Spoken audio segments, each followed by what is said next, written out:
Peter Corman, Blaine Wilson's coach at Ohio State, likes what he sees.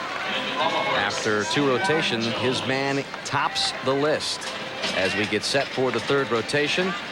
But plenty of challengers still with a chance to catch him, including John Roethlisberger, who gets set on the rings. And this is a strong event for John. It is a good event. He's a world finalist on still rings.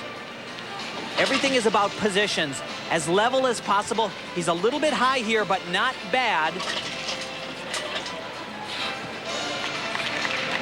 Each one of those strength parts needs to be held a minimum of 2 seconds. You also have to swing to a handstand. This is a new element for John coming up right here. He'll do 2 swing elements in a row. A little bit tricky. Not bad. Big dismount, double twisting double. And a great landing. That's about as good as John can do. So after an indifferent routine on the horse, it seems Roethlisberger is back on track. Yes. His dad likes it. As you look at Jason Gatson in 2nd place, getting ready for the parallel bars. And Dan, this has the potential of being the most beautiful exercise in the entire competition. But because it's so difficult and the timing is so critical, things can actually go a little bit wrong. But he really swings nicely. Look at the, and right there, just a little bit off balance.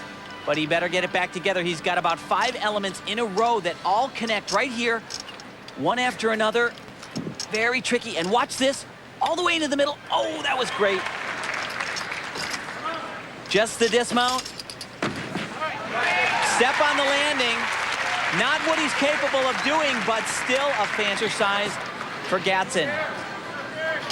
Gatson not only chasing Blaine Wilson, but trying to hold off John Roethlisberger. And Roethlisberger with a solid score on the rings.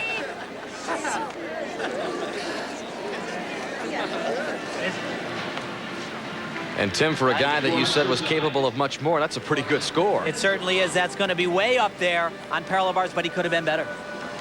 Now Blaine Wilson, and if there is a weakness in his 6th rotation repertoire, it is on this rotation, the floor exercise. Certainly, and the first pass is the most critical. He'll do 3 flight elements in a row. The timing is very, very important. He's a little off. Oh. And what he did, Dan, is he changed the 3rd element. He did only a front tuck instead of a laid-out somersault with 1.5 twists. Little bit of hopping around there on his 2nd pass. Now, this is not a disaster, certainly, but he loses a lot of bonus when he changed that 3rd flipping element in his first pass. 2.5 twists right here. No problem.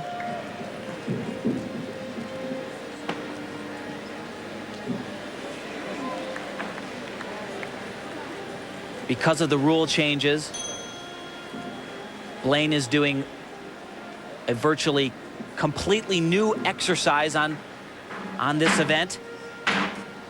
Little bit off balance. He fought it off. Fighting for that landing. He will get a bit of a deduction, even though he really doesn't move his feet, his arms swinging around. And he seems a little winded. Actually, a lot of the athletes all week long have been complaining a bit. We are in the mile-high city, and the altitude kind of makes him a little more tired. But Coach Corman talking about covering that first pass, okay, minimizing the deduction. But here's the dismount right here. The first and foremost goal of the athlete, don't move those feet, don't move those feet. That's a good score. But he's definitely going to get a little bit of a deduction for swinging those arms around. That doesn't hurt much. You know, but let's get it serious on horse and rings. Yeah, just really swing aggressively. You can hear Corman, let's get serious on the rings, and Blaine says, hey, what do you think I'm doing here? I am serious. Here's our first look at another Olympian member of the team that competed in Atlanta. This is 22-year-old John Macready, who is a student at the University of Colorado. Here he is on the PBars. His best quality is that he has a beautiful body line, a good look about his gymnastics, very smooth. But he has been battling back from a partially torn biceps tendon. Because of that, on events like parallel bars, he's had to do easier elements according to his coaches. Just to dismount.